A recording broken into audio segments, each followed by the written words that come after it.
everybody? It's Abwon. I'm here with my man Fly Guy. We're in MO Sound Group in Irvington, New Jersey. He got a special right now, 5 hours for 150. Better hop on that. I'll give you all the information in the description.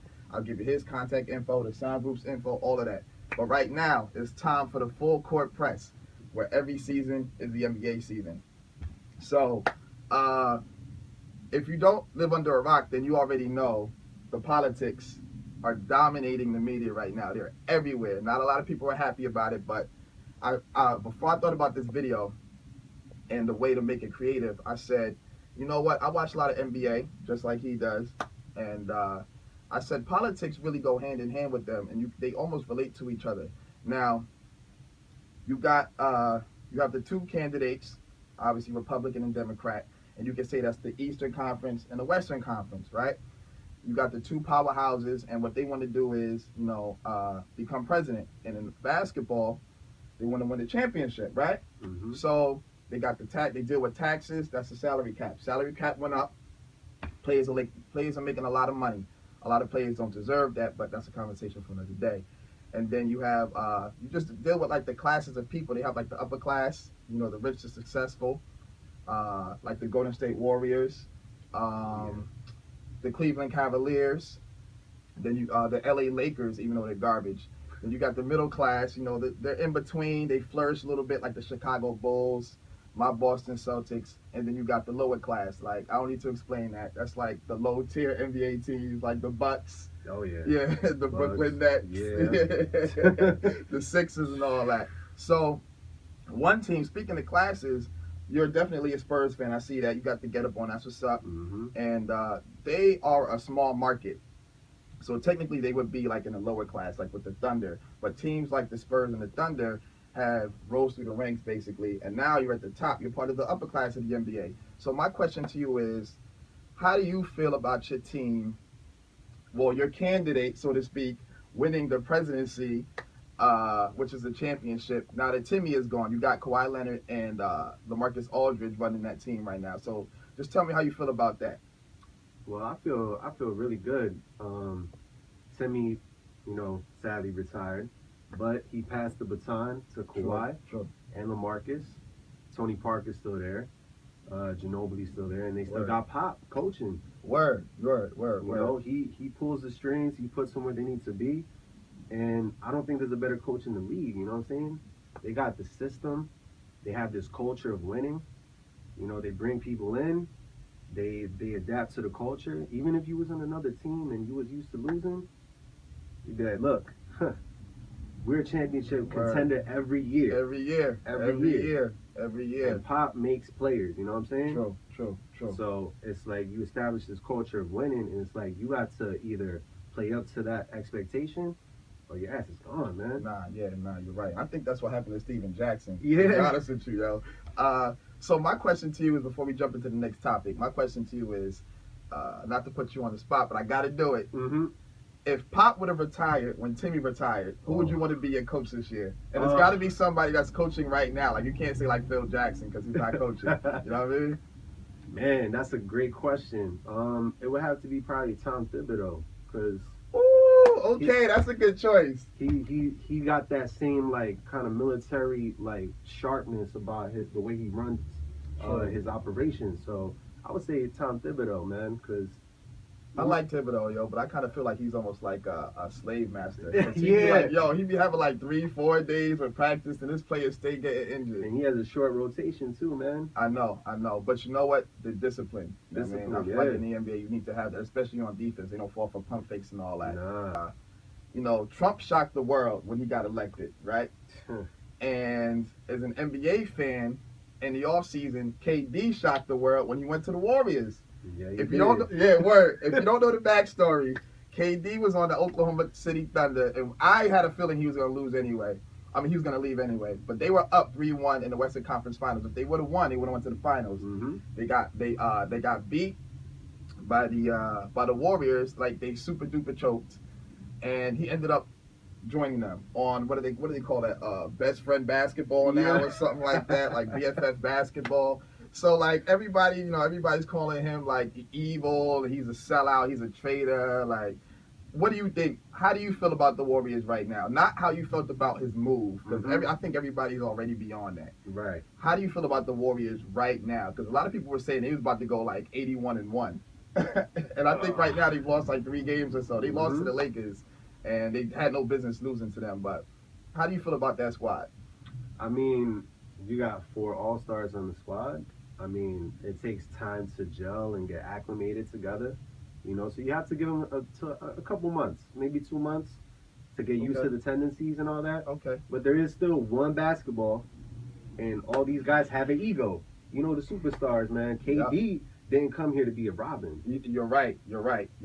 Exactly. And, you know what I'm saying? And rightfully so. He's one of the best players in the league, without a doubt. He's a force. Word. But the Warriors have a system. You know what I'm saying? So trying to mesh all that together and play winning basketball.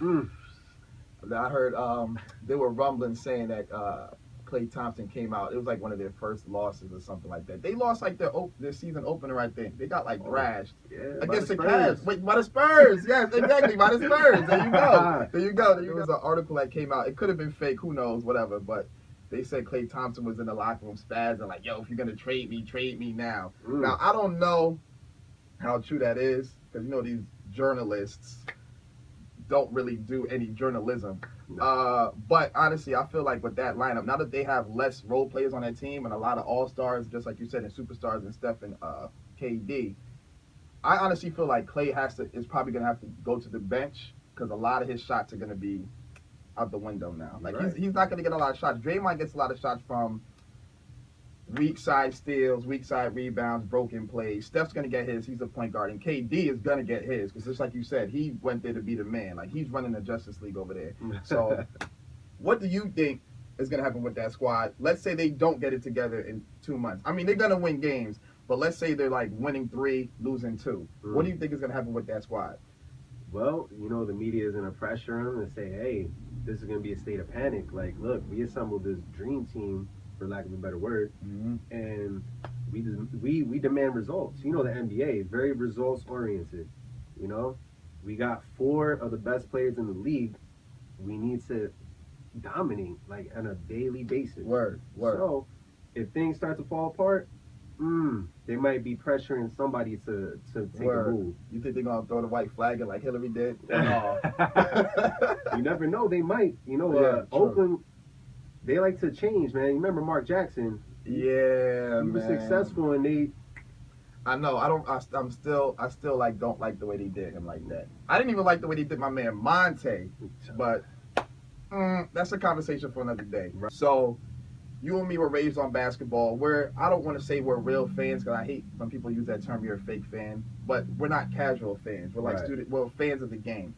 You know, a lot of the older heads that watch basketball, a lot of them hate the small ball trend going on right now. If you don't know what small ball is, coaches tend to put in like smaller players in stature, and effort to get out in transition more threes, more steals, more fast-paced basketball. And I don't blame them. That's what fans like. There's a lot of scoring.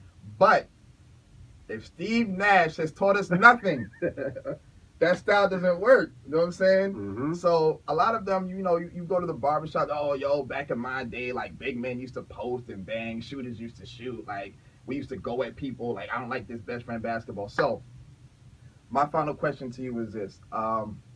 No, I actually got 2 more. But the last topic, right? What do you think Adam Silver has to do? What do you think he has to do to make the NBA great again?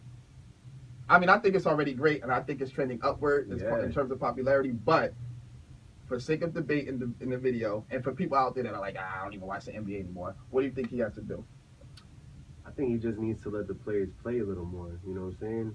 Not worry about technicals. Hey, look, if you wear your heart on your sleeve, you know, you get a nice dunk on somebody, block somebody, you should be able to celebrate it within reason. You know what I'm saying? You can't, like, make them robotic and emotionless. Yeah, exactly. That's what Roger Goodell's trying to do with the NFL. But anyway, exactly. And maybe mesh a little bit of the 90s style. Maybe not call it so tight, you know. A lot of the guys nowadays have a little bit of a crybaby attitude. Yep. You know, LeBron. LeBron. That's my guy though, but LeBron, bruh, listen, everything is not a foul, yo. Exactly. You got to be able to play defense. I feel like the game just caters to the offensive player now. Mm-hmm. But you make up a really good point though, because I think like right now the game is like it's really watered down. It's really soft. Mm-hmm. But tanking gotta stop, yo. It do. Tanking gotta stop, yo. I mean, the 76ers. How many first picks are you gonna get? Like, I know. You know, I was about to bring them up too. Like, I feel like if you have the number 1 pick, or even if you have a top 10 pick, every year there's got to be some type of progression. Like, you can't lose 10 games this year, get the number 1 pick next year, and then lose 9 games. Like, how does that even happen? especially for the fan base in Philadelphia, they're very demanding. Like, you're gonna keep bringing that product like that? Like, they demand better. No, you're right. You're right. I'm a Sixers fan. I'll be like, yo, please Yeah, what? give me something that I could work with, something that I could cheer for. Except the number 1 pick. Yeah, like, I know. And then it's crazy. They get the number 1 pick, and then they're successful. They get the Rookie of the Year. They're the All-Star, and then they ship them off. And it's like, what are you doing? Like, we know you're tanking. It's super blatant. That even though they're saying, we're doing what's best for the team, but it's like, are you really? I don't know. Timberwolves, y'all still ain't make the playoffs yet. I'm going to put you in that same conversation. Mm-hmm. All right, final question. I'm going to put you on the hot seat. And this might take you a while to answer. Who is the first coach to get fired this year? Ooh. Wow. That's a really good question. Yeah. You know what? If they do bad, I'm thinking D'Antoni. Woo! The Rockets. You know what? Now that you bring that up, yeah, I think that's a good choice because they did the same thing to Kevin McHale, and he brought that team almost to the promised land. Yeah. With the little bit of talent that he had. I mean, outside of Howard, Trevor Ariza, and obviously James Harden, that team really doesn't have anybody on that squad. They don't know anything about defense. At all. Now they're trying to be like Suns version 2.0, and that can only get you so far. In the playoffs, when everything tightens up. Exactly. And we know Harden, this guy will just let you walk by him. Like, he doesn't even care. He doesn't care, yo. He just doesn't care. That's my dude, though. But, like, just like you said, there's no, if D'Antoni is going to get your team to score 160 points, but what's the point when the opponent is scoring 165? Fly guy, I represent New Money Inc. I work with artists in the urban Latino movement. I work with DNO Los Money Makers. You can catch us on YouTube, Spotify, iTunes. Check us out. That's DNO Los Money Makers. And check us out. You'll be very entertained, very satisfied. Word, holla, my man. I went to high school with him. We go way back. This ain't just some dude that I just hollered at to be in my video, yo. Word. Way all back. right, Fly Guy, Abwon, MO Sound Group. I'm going to put all the information in the description. I'm going to have the links up, all that good stuff. Y'all holler at us, and episode 3 will be coming sometime before 2017. We out of here.